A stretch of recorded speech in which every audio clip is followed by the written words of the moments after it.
Hi, I'm Stephen Budden. Welcome back. So, one of the most important pieces of communicating and building bridges to other people is this art of deep listening.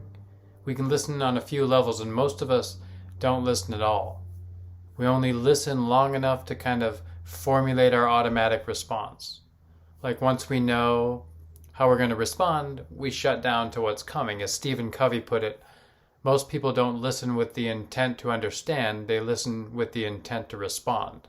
The same is true for listening in sales or marketing or relationship or dating or wherever. Once you hear enough to trigger your automatic states, there's often just a formulating of a reply. So how do you change this to listen more deeply?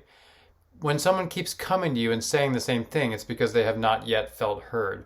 One deep listen can change this lifetime pattern in someone, and I'll give you a few examples of that.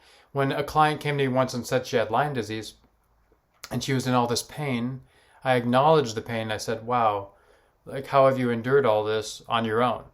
And she was very touched and moved because everyone she'd told before that, doctors, her husband, other kinds of therapists, they thought it was psychosomatic and they would kind of brush it under the rug. It's consumed by this Lyme disease label, let's say, so they didn't even take any time to understand. This and other illnesses are very complicated. Diseases are very complicated because they're very linked to our emotional state and our well-being, etc.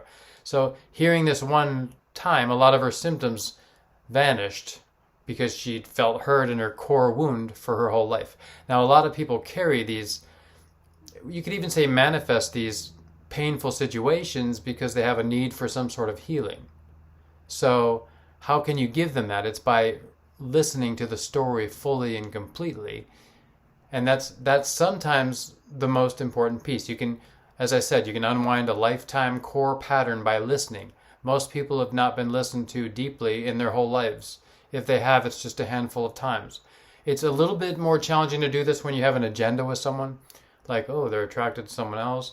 Oh, I wish my child wouldn't do this. Because you're judging and you're clinging the whole time.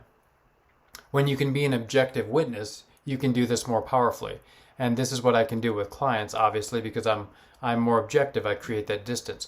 What I have noticed is that deeper listening is an art form, and you can invite it into any equation at any moment. Like you can fall in love with anyone in any moment. Most of us are trying not to fall in love. We have all these excuses like, oh, I don't gel with them for this reason. I don't resonate with them for this reason.